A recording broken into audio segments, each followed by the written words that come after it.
집사님 가정이 있어요. 이 권사님이 워낙 남편 되신 집사님에게 사랑을 많이 받으셔가지고 누가 봐도 부러워할 정도로 남편이 어떨 때는 아버지 같은 거예요. 인자하시고 또 많이 사랑해 주시고. 그런데 이 권사님이 몸이 좀 안 좋으셔가지고 수술도 여러 번 하시고 또 계속 몸이 안 좋으세요. 관절이며 뭐 한쪽이 나오면 또 다른 쪽이 아프고 이런 일들이 빈번했었어요. 그런데도 이제 감사하고 늘 밝으시고 또 남편의 그 사랑이 너무나 감사했었는데 어느 날 남편이 암이 걸린 거예요. 그래가지고 그 남편 이제 간호를 하게 됐는데 한 2년 지났습니다. 처음에 그 간호를 할 때 너무너무 힘들죠. 가끔 전화를 할 때마다 그분이 그래요. 아유, 제가 그동안 평생 남편에게 받은 사랑 지금 갚고 있어요. 이렇게 얘기를 하세요. 본인도 지금 몸이 완쾌된 게 아닌데 자기보다 남편이 훨씬 더 중요하니까 아직도 지금 좀 좋지 않으십니다. 그런데도 여전히 전화할 때마다 남편을 끔찍히 아끼는 그 권사님의 모습을 볼 수 있었어요. 그런 걸 볼 때 참 느껴지는 게 있죠. 부부라는 게 참 어쩌면 저런 건데 저렇게 참 평생 같이 갈 친구이고 또 힘들 때 그 부부 애가 어떤지를 다 알 수가 있잖아요. 힘들 때, 좋을 때는 다 좋죠. 근데 힘들 때 보면은 저 사람들이 지금 정말 사랑하는 사이인지 아닌지 더 단단해지는 부부가 있는가 하면 남남이 되는 부부도 있거든요. 근데 이 가정은 더 끈끈하게 힘들 때 그 사랑의 진가가 드러나는 겁니다. 개인도 마찬가지예요. 힘들 때 그 사람의 내면이 강한지 아닌지가 드러나게 돼요. 어떤 분들이 누가 봐도 저 사람 참 강한 사람인데 어떻게 저렇게 극단적인 선택을 하지? 라고 이야기하는 경우가 가끔 있는데 강한 사람은 극단적인 선택을 하지 못해요. 속이 약하니까 극단적인 선택을 하죠. 아무리 힘들고 어려워도 진짜 강한 사람들은 풀어주지 않죠. 견뎌내는 거예요. 그게 인간의 연약함이 있기 때문에 무너지는 겁니다. 신앙도 마찬가지예요. 어려움이 올 때에 이 사람이 진짜 신앙이 좋은지 안 좋은지가 드러나요. 잘 풀려질 때, 형통할 때, 그때 감사는 다 해요. 근데 어려울 때, 힘들고 상황이 꼬인 데 엎친 데 겹친 격으로 더 힘들어질 때 그 사람이 어떻게 반응하느냐가 그 사람이 현재 신앙의 정도를 보여줍니다. 근데 신앙이 좋은 사람들은 삶이 어려울 때 어떻게 해요? 기도해요, 기도. 하나님께 더 가까이 나가요. 근데 기도하는데 더 어려워지면 어떻게 해요? 더 기도해요. 신앙이 안 좋은 사람들은 힘들어지면 멀리하게 되고 신앙이 좋으면 좋을수록 힘들고 어려워지면 더 기도하게 되어져요. 여러분들 힘들고 어려울 때 주로 어떻게 하세요? 이 문제 가지고 계속 끌어안고만 있으세요? 아니면 어떤 식으로 풀어나가세요? 저 같은 경우도 힘들고 어려우면 더 기도하고 안 되겠다. 우리 가정예배 지금부터 비상지체자 가정예배 드리자. 이런 식으로 문제를 풀어나가곤 했었습니다. 근데 제가 가만히 생각해 보면 기도하고 예배를 드리는 것은 기도의 능력을 제가 알고 있기 때문에 그런 것 같고 신앙의 사람들이 어려울 때마다 더 하나님께 기도하는 이유도 기도의 능력을 알고 있기 때문이에요. 기도의 능력을 안다는 것은 하나님께서 지금 내 이 소리를 들으시고 또 응답하실 거라는 확신, 이걸 가지고 있는 사람들이 기도의 능력을 아는 사람이에요. 그러니까 내가 막 외치는데 허공에다가 외치는 소리라면 헛심 빼는 거잖아요. 누가 하겠어요? 그런데 지금 내 눈에 결과는 보이지 않지만 듣고 계신다. 이 확신이 있고 그리고 언젠가는 반드시 응답하신다는 확신이 있으면 기도하게 되어져 있어요. 그리고 더 어려워지면 더 기도하게 되어져 있어요. 저 여러분들이 힘들고 어려울 때 자꾸 기도의 자리로 나아가는 우리 식구를 다 되었으면 좋겠습니다. 그게 바로 기도의 능력을 아는 사람들이에요. 그래서 더 좋은 게 뭐냐면 이 기도의 능력을 알고 있는 사람들은 실질적으로 많은 응답을 경험한다는 거예요. 그리고 주변 사람들도 점점점 저 사람의 기도는 능력이 있어. 저 사람이 기도하면 희한하게 일이 풀려져. 잘 돼. 라는 소리가 종종 나와요. 그리고 영향력도 커져가요. 어느 목사님 그런 간증을 했어요. 자기 교회에 부은 장성이 있는데 계속 승진이 되지 않고 계속 누락되니까 목사님에게 찾아온 거예요. 목사님 기도 좀 해주세요. 이번에도 승진 올라가지 못하면 자기 이제 관둬야 된다는 거예요. 목사님은 간절히 기도했어요. 어떻게 될게요? 정말 그 다음에 바로 거짓말처럼 승진이 됐다라는 거 와서 너무너무 기뻐하면서 감사하더라고 했다는데 목사님 한 게 뭐 있겠습니까? 간절히 기도한 것밖에 없어요. 근데 희한하게 그런 일들이 종종 생겨지니까 사람들이 자기를 볼 때 어떻게 보겠어요? 조금은 신비롭게까지 보는 거예요. 신비롭게까지. 성경에도 그런 사람이 있어요. 이 기도를 하니까 이게 얼마나 대단한지 온 나라가 다 들썩였어요. 그게 누구냐면 엘리야예요. 엘리야. 이 이스라엘 백성들 가운데 어떤 소문이 났냐면 엘리야가 기도를 하지 못하도록 막으니까 비가 안 오더라는 거예요. 농사를 지으려면 비가 와야 되는데 그 땅에 비가 안 오는 거예요. 이스라엘 특성상 그 시스턴이라고 웅덩이가 있었어요. 우기 때는 비를 받아서 사용했지만 건기 때에는 비가 오지 않기 때문에 웅덩이에다 물을 받아서 그 물로 사용을 했었습니다. 그런데 비가 3년 이상 안 오는 거예요. 비가 안 오니까 이 난리가 난 거죠. 그런데 이 비가 안 오는 원인을 누구한테 찾냐면 엘리야의 기도에서 찾는 거예요. 엘리야가 기도하지 않으니까 비가 안 오더라. 그래서 모든 이 사람들이 비상이 돼가지고 엘리야를 찾게 되어져요. 그리고 실질적으로 엘리야가 정말 나타나가지고 다시 기도를 하자 비가 내려요.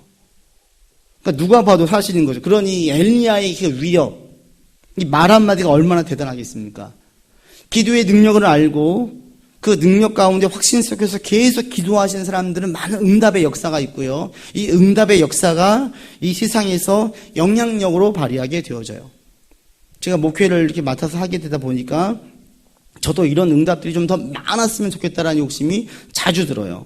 왜냐하면 개개인들을 알다 보니까 개개인이 가지고 있는 문제들을 알잖아요. 무슨 문제가 있고 어떤 문제가 해결되었으면 좋겠고 이런 게 있잖아요. 제가 기도를 딱 하면 그 문제가 확 풀려졌으면 좋겠어요. 근데 기도할 때마다 지금 점점 제가 느끼는 게 제 현실을 보니까 기도 응답도 많이 있지만 오히려 기도할 제목들이 더 늘어났어요. 더 늘어났어요. 응답된 것보다 더 많은 기도 제목들이 생겨졌어요. 그럼에도 저는 낙심하지 않고 포기하지 않고 계속 기도하고 또 응답을 기대할 겁니다. 왜? 기도의 능력을 알게. 왜? 기도의 능력을 통한 응답의 역사들이 제 가운데 많이 있기 때문에. 여러분들도 이런 자리로 나갔으면 좋겠고 기도의 능력을 다 경험했으면 좋겠어요. 아무에게나 기도 부탁한다고 기도가 응답되지 않아요. 기도 응답을 잘 해주시는 사람들이 있어요. 오늘 보면은 좀 제가 무슨 장사하는 것 같은데 그런 사람에 대한 이야기예요. 예수님은 오늘 본문에서 그 이야기를 하고 계세요. 누가 기도 응답을 잘 받고 어떤 사람의 기도를 하나님 잘 들으시는지를 오늘 본문을 통해서 예수님께서 말씀하십니다. 본문의 배경은 그렇죠. 어제 예수님께서 무화과 나무를 저주하셨습니다. 저주하신 이유는 그 나무가 열매를 맺지 못하는 나무였기 때문이고 열매 맺지 못하는 나무를 저주하면서 이스라엘 백성들이 열매 맺지 못하는 신앙으로 살고 있는 그 백성들의 신앙을 담지 말라고 경고의 메시지, 경계의 메시지를 무화과 나무를 통해서 보여주셨어요. 다음 날 베드로가 보니까 그 나무가 진짜 말라 있는 거예요. 그래서 이 말라있는 나무를 보고 베드로가 얘기를 하죠. 여러분 20절, 21절 보십시오. 읽겠습니다. 같이. 그들이 아침에 지나갈 때에 무화과 나무가 뿌리채 많은 것을 보고 베드로가 생각이 나서 여짜오되 라피여 보소서 저주하신 무화과 나무가 어제 저주하신 무화과 나무가 말랐습니다. 그래요. 그러니까 예수님께서 22절부터 성령의 열매로 나가지 아니하시고 오늘은 기도에 대한 메시지로 나가시는 거예요. 그러면서 무엇이라고 기도를 가르치십니까? 여러분 22절, 23절 같이 보겠습니다. 시작. 예수께서 그들에게 대답하여 이르시되 하나님을 믿으라. 내가 진실로 너희에게 이르노니 누구든지 이 산더러 들리어 바다에 던져지라 하며 그 말하는 것이 이루어질 줄 믿고 마음에 의심하지 아니하면 그대로 되리라. 또 24절에 이렇게 얘기하죠. 그러므로 내가 너희에게 말하노니 무엇이든지 기도하고 구하는 것은 받은 줄로 믿으라. 그리하면 너희에게 그대로 되리라. 무엇이든지 구하는 것을 받은 줄로 믿고 나아가면 그리고 23절에 의심하지 않으면 그대로 된다라는 거예요. 그러면서 예수님께서 기도의 능력, 어떤 사람이 응답을 잘 받는지를 이야기하시는데 23절과 24절에 보면은 무엇이 핵심인 것 같아요? 의심하지 않는 것, 그리고 그냥 될 줄로 받을 줄로 믿는 것. 그러면 응답이 될 것이라고 23절과 24절을 통해서 우리에게 알려주고 있어요. 어느 정도냐면 한 비유로 23절에 산에 대한 비유를 드는 거예요. 산이 들려서 바다에 던져지라 하면은 그대로 된다라는 거예요. 예수님도 이렇게 하신 적이 없어요. 이게 가능한 일이에요? 제가 예전에 어느 분의 간증 글을 읽다가 이걸 보고 고개를 갸우뚱했는데 이분이 사는 집 앞에 작은 언덕이 있대요. 이게 언덕이 좋은 견고한 시야를 다 가리는 거예요. 그때부터 이분이 기도하기 시작했대요. 하나님, 산도 옮겨서 바다로 던지시는데 저 언덕을 옮겨주십시오. 옮겨주십시오. 기도했는데 어떻게 될게요? 도로가 생기면서 정말 그 언덕을 포크레인으로 다 파가지고 그 언덕을 없애버렸대요. 그거를 간죽이 딱 넣은 거예요. 여러분, 여기 어떤 표정들이 지금 좋지 않아요? 이게 아멘이 돼요? 그걸 간증을 쓰면서 자기는 이 말씀이 그대로 됐다라고 얘기를 하는 간증을 보고 제가 고개를 갸우뚱했어요. 예수님 오늘 메시지가 그런 메시지예요. 진짜 산을 옮기라는 거예요? 아니에요. 핵심은 산을 옮긴다는 것이 아니라 불가능해 보이는 일도 믿고 의심하지 않으면 된다라는 거예요. 된다. 근데 문제는 뭐냐면 우리의 삶의 문제예요. 여러분, 믿고 의심하지 않고 받을 줄 믿고 계속 기도하면 그대로 됩니까? 돼요? 안 되는 경우가 많고요. 심지어 내가 볼 때는 반드시 응답되어야만 하는 기도도 응답되지 않는 경우가 너무 많은 거예요. 하나님, 저 사람 나아야 되겠습니다. 하나님, 저 집안의 문제가 풀려야 되겠습니다. 여러 가지로 볼 때 풀려야 되겠습니다. 아무리 기도해도 쉽게 개선되지 않는 경우가 종종 있어요. 그러면 23절과 24절의 말씀이 이게 어떤 의미냐 이거예요. 의심하지 않고 받은 줄로 믿으면 그대로 된다라고 했는데 우리의 현실은 그렇지 않거든요. 이 믿고 의심하지 말라는 이 말씀이 어떤 의미인지를 우리가 잘 알아야 진짜 기도의 능력을 행할 수가 있어요. 그럼 이게 어떤 의미이냐? 먼저 예수님께서 이 앞에서 무화과 나무를 저주하셨습니다. 저주하신 이유가 왜 저주했어요? 이스라엘 백성들에게 영적으로 가르치기 위함이었어요. 자기의 어떤 새로운 기적, 신비함을 알리기 위함이 아니라 제자들에게 열매 없는 이 사람들을 본받지 말라는 것을 경고해주고 경계하기 위함이었어요. 예수님이 기도하신 그 이유는 철저하게 영적 유익을 위한 것이었다는 거예요. 기도의 능력자들, 기도의 능력을 알고 기도의 능력을 경험하는 사람들은 제일 첫 번째 믿고 의심하지 않기 전에 그 내용이 뭐냐면 이것이 내게 영적으로 유익하냐 유익하지 않느냐를 먼저 따져요. 여러분들 무조건 아무거나 놓고 믿고 의심하지 않는 기도를 드리면 안 돼요. 뭘 놓고 기도해야 되냐면 첫 번째, 이게 내게 영적으로 유익하냐 유익하지 않냐, 이게 중요해요. 왜? 영혼이라는 것은 하나님이 보실 때에 가장 귀한 것이거든요. 하나님 보실 때 가장 귀한 것은 영혼이에요. 모든 사람들은 다 살아갈 때 무엇을 중심으로 살아가요? 자신이 생각할 때 가장 가치 있는 것, 가장 귀하게 여기는 것을 중심으로 살아가요. 요즘 우리나라 제가 볼 때 정말 심각한데 돈에 쩌들어 있는, 돈의 우상에 좀 우리나라가 지금 다 쩌들어져 있다라는 생각을 들어요. 왜냐하면 초등학생들도 꿈이 뭐냐 그러면 예전에 뭐 대통령, 노벨 문학상 받는 거, 상 받는 거였는데 지금은 다 꿈이 뭐래요? 대부분의 아이들이 다 연예인이 꿈이래요. 왜? 연예인 되면 큰 돈 벌 수 있으니까. 애들이 벌써 돈에 심한 말로 환장을 한 거예요. 돈을 알아요.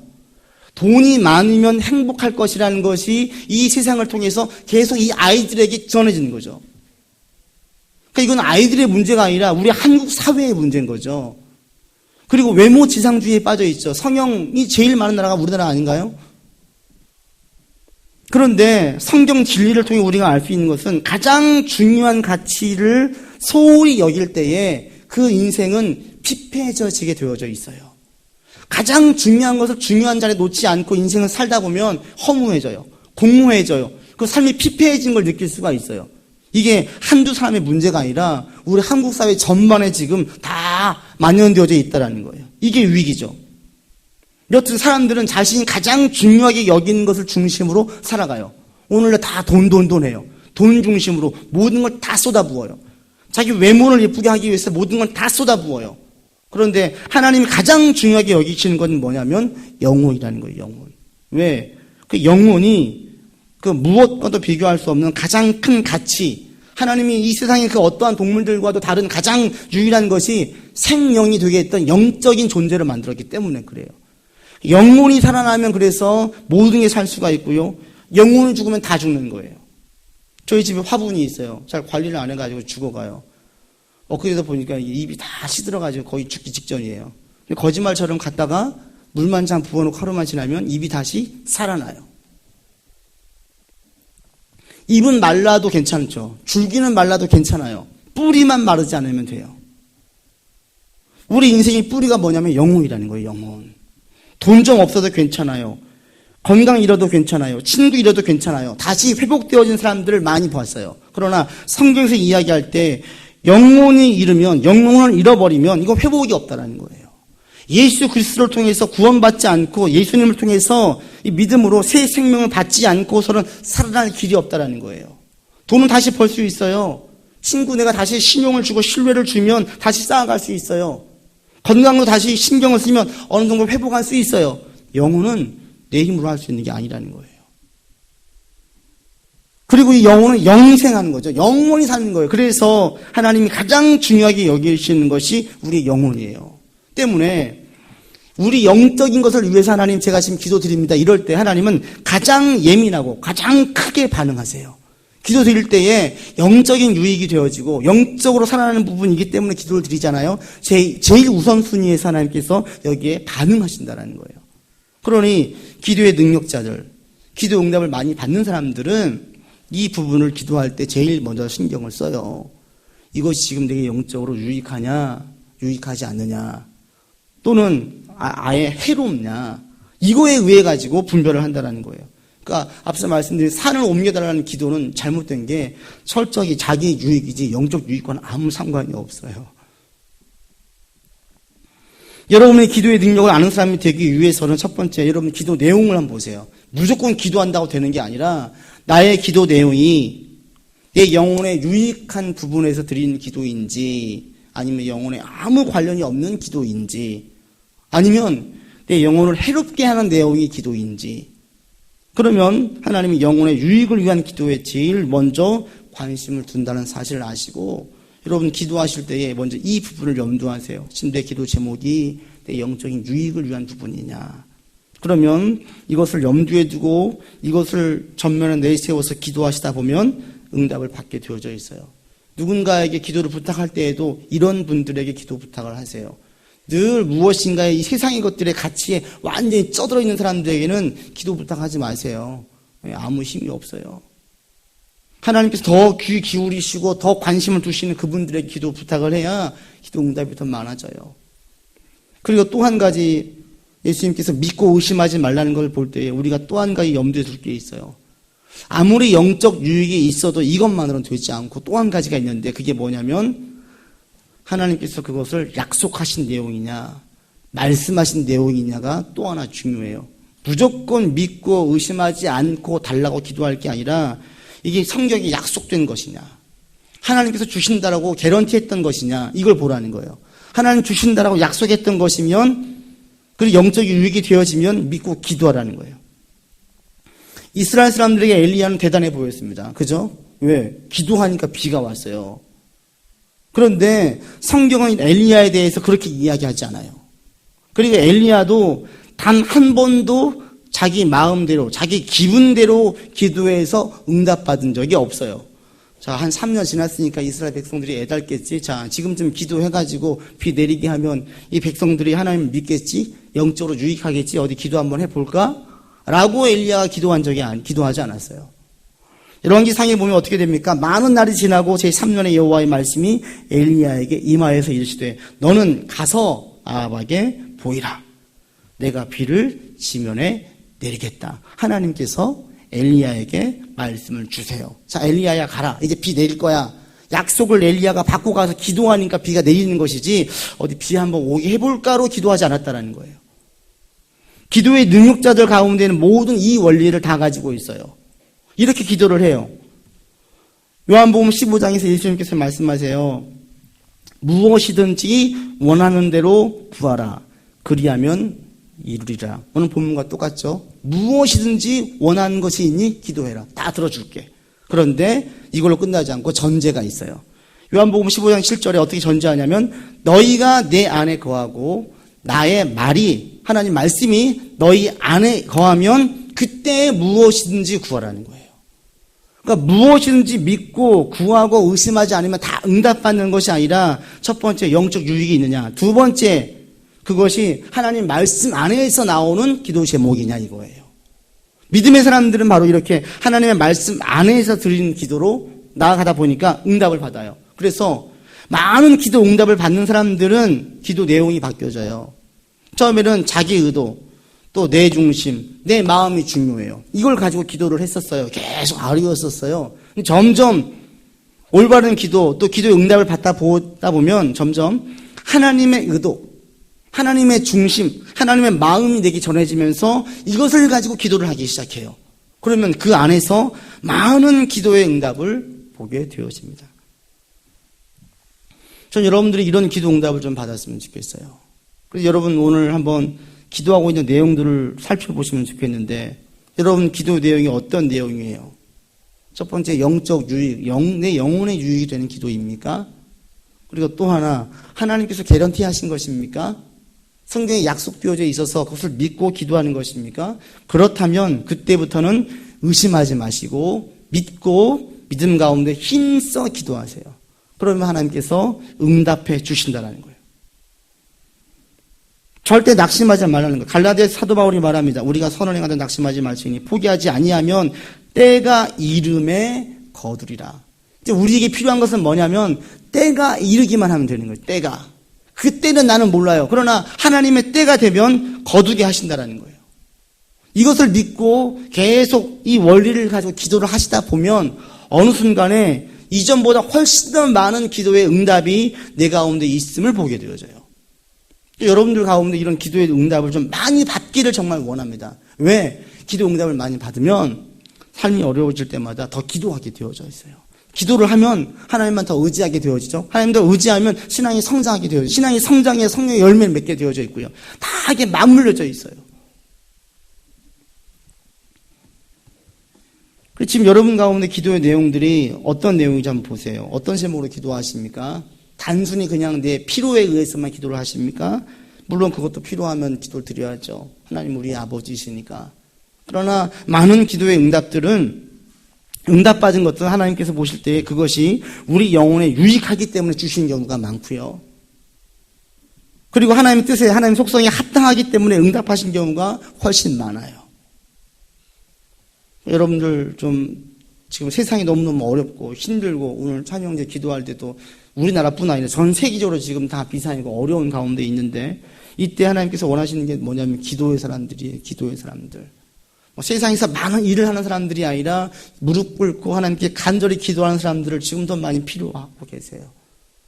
그럴 때 여러분들이 이 원리를 가지고 힘써 기도함으로 많은 응답을 받을 수 있기를 주의 이름으로 권면을 드립니다.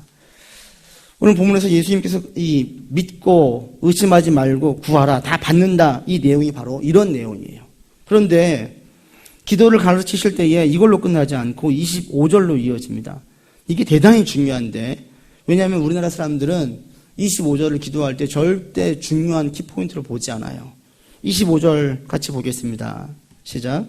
서서 기도할 때에 아무에게나 혐의가 있거든 용서하라. 그리하여야 하늘에 계신 너희 아버지께서 또 너희 허물을 사하여. 왜 기도할 때 내놓는 내용이 한 가지가 있는데 이게 뭐예요? 용서예요. 용서.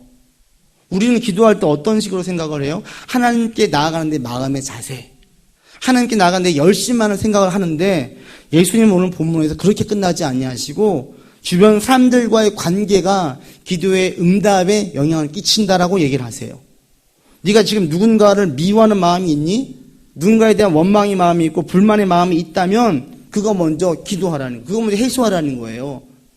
마태복음 5장에도 똑같은 말씀이 있습니다. 너가 하나님께 예물을 드리다가 누군가에게 원망 들을 만한 일이 생각이 나면 가서 먼저 그 사람하고 화해하고 와라 그래요. 이 얘기는 뭐예요? 네가 지금 예물을 하나님께 드리는데 하나님은 그 예물을 안 받겠다라는 거예요. 네가 그 사람과 화해하고 오기 전까지는 그 예물을 안 받겠다라고 이야기하시면서 사람들과의 관계 속에서 그 용서를 하는 것, 용서를 받는 것을 대단히 중요하게 여기시고 있다라는 거예요. 우리 기도할 때 이 부분을 신경 씁니까? 잘 신경 안 써요. 나만 하나님께만 매우 달리고 끈질기게 기도하고 오랜 시간 기도하면 응답되겠지라고만 생각을 해요. 그런데 성경에서 기도의 내용에서는 그렇게 강조하지 않아요. 첫 번째, 영적으로 유익하니? 두 번째, 그게 하나님께서 약속하신 것이고 하나님 속성에 합당하니? 그 다음에 나와지는 게 뭐냐면 너 주변 사람들에 대한 원수 맺고 있니? 혹시 마음속에서 불편함이나 불만함이나 원망을 가지고 있니? 그건 응답이 안 된다라는 거예요. 왜 기도를 이야기하실 때 용서라는 것을 이렇게 중요하게 여기실까? 그것은 우리가 응답받는 하나님께 기도를 드릴 때의 용서가 전제되어져 있기 때문에 그래요. 하나님 우리 기도를 들으십니다. 응답해 주십니다. 이 속에 뭐가 들어져 있냐면 우리의 모든 죄를 용서하시기 때문에 우리의 기도에 응답하심이 전제되어져 있어요. 예수 십자가의 보혈로 우리의 죄가 용서받지 못하면 아무리 힘써 기도해도 응답이 되지 않아요. 우리의 모든 죄를 하나님께서 덮으시고 용서해 주셨기 때문에 우리의 기도가 응답되는 거예요. 그러니까 기도 응답에는 무엇이 담겨져 있냐면 하나님의 용서가 담겨져 있어요. 가장 큰 죄를 용서받는 우리가 하나님께서는 사람들에게 있는 작은 것들도 용서하기를 원하세요. 왜? 큰 것을 용서받은 사람들이 내게 해를 끼친 작은 것을 용서하지 않으면 하나님의 큰 용서받은 은혜를 망각할 수 있기 때문에 기도요. 그렇습니다. 기도는 은혜 가운데 나가는 거예요. 은혜 가운데. 기도를 할수록 고집이 세지고 완고해지고 이기적이 된다는 것은 잘못된 기도예요. 기도를 드릴수록 점점 내 중심이 아니라 하나님 중심으로 옮겨져요. 그 속에는 뭐가 계속 우리 가운데 물처럼 뿌려지냐면 은혜가 뿌려지는 거예요. 은혜가. 내가 정말 큰 죄인이었지. 내가 정말 큰 죄를 저질렀지. 이것이 십자가가 귀하게 보이고 이 보혈의 은혜가 내 가운데 계속 적시어지면서 이것이 은혜의 기도로 나와요. 아버지 마음이 내게 전가되어져요. 그것이 결실로 이루어지는 거예요. 그러니까 주변 사람들 용서하지 못한다는 것은 네가 지금 십자가의 은혜를 가볍게 보고 있거나 하찮게 보고 있는 것 아니냐 이거예요. 물론 살다 보면 내게 너무 큰 상처를 주어서 용서가 안 되는 사람들이 있어요. 하나님은 그럴 때 그 사람들에게 먼저 정죄하지 않으시고 성경에 보면은 하나님 그런 사람들 먼저 위로하세요. 그래 너 힘들었겠다. 저 사람이 정말 못된 짓을 했지. 다윗도 막 악담을 해요. 하나님 저 원수들을 주님께서 갚아주십시오. 원수로 표현을 해요. 악인으로 이야기를 해요. 그때 하나님은 이 다윗을 욕하지 않으십니다. 이해하세요. 그렇지. 네가 지금 억울하게 당하고 있으니까. 우리도 그럴 수 있어요. 억울하게 당할 수 있어요. 너무너무 화가 날 수 있어요. 저 사람 죽었으면 좋겠다고 생각이 들 때도 있어요. 도저히 용서가 안 될 사람도 있어요. 그때 주님은 먼저 위로하세요. 그런데 위로로 끝나지 않고 상한 마음을 헤아려 주신 다음에 그러면서 어느 시기가 되어지면 궁극적으로 그래도 용서해라라고 말씀하시는 거예요. 그래서 우리 가운데 만약 기도를 드릴 때 내 기도가 응답되기 위해서 증오심과 미움을 가지고 무언가를 간절히 기도한다면 우리 주님은 그 기도를 응답하기 전에 먼저 우리 안에 있는 증오심과 미움이 해소되어지기를 하나님께서는 도우세요. 그래야 주의 은혜 가운데에서 나아가 십자가를 귀히 알고 은혜 가운데 진정한 기도의 길로 나아갈 수 있기 때문에 그렇습니다.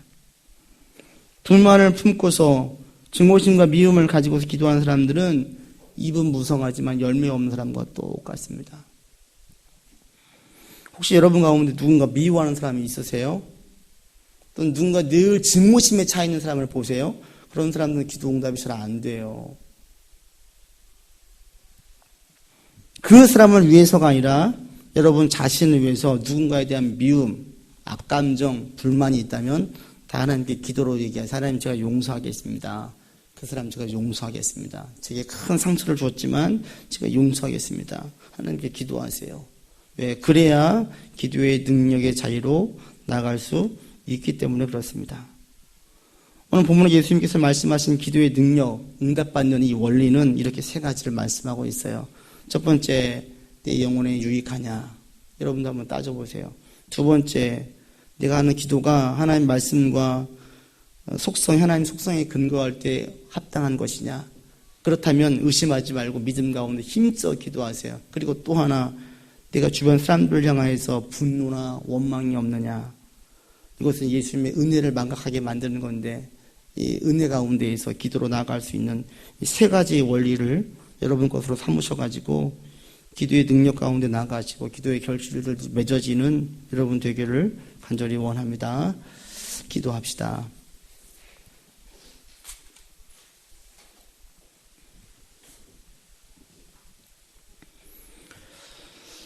이 시간 말씀 가지고 함께 기도하겠습니다.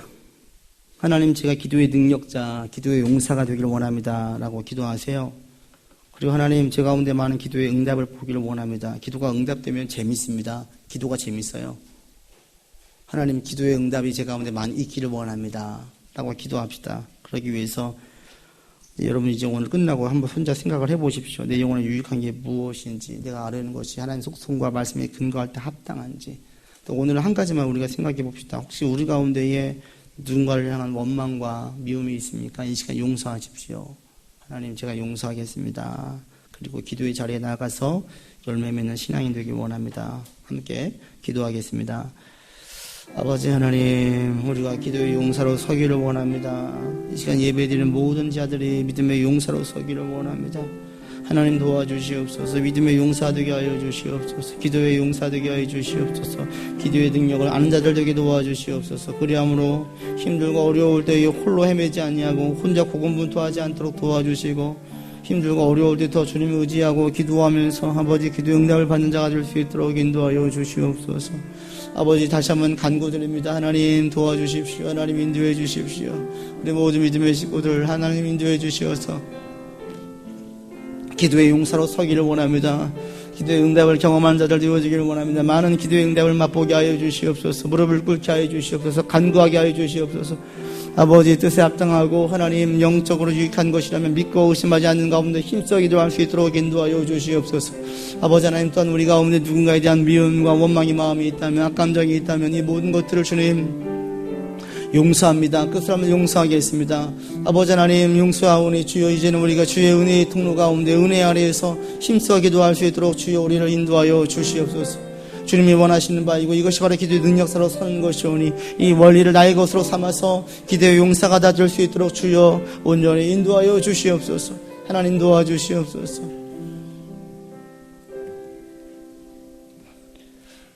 하나님, 우리 기도에 응답하여 주시기를 원합니다. 우리 가운데 혹여 누군가에 대한 원망과 미움이 있다면 이 시간 예수 이름으로 용서하오니 주님, 우리 용서를 받아주시고 다시 한번 주 십자가의 은혜 안에 거하는 자가 될 수 있도록 우리를 인도하여 주시옵소서. 또한 주님, 우리가 기도할 때에 영적 유익한 것을 먼저 힘쓰게 하시고, 또 우리가 기도할 때에 이 영적 유익한 것이 하나님 보시기에 합당한 것인지 아버지 말씀에 근거한 것인지를 살필 수 있도록 인도해 주시어 이것이 합하다면 믿고 의심하지 않는 가운데 힘써 기도할 수 있도록 인도하여 주시옵소서. 이렇게 힘써 기도할 때 많은 응답을 보게 하시고 많은 응답을 통해서 더 기도의 능력자로 설 수 있도록 온전히 인도하여 주시옵소서. 우리 교환의 많은 자들이 기도의 응답을 풍성히 받는 자들 다 되기를 원합니다. 아버지께 기도할 때 주의 응답해 주시옵시고 역사하여 주옵소서. 은혜를 도하여 주옵소서. 예수 그리스도 이름으로 기도드립니다. 아멘.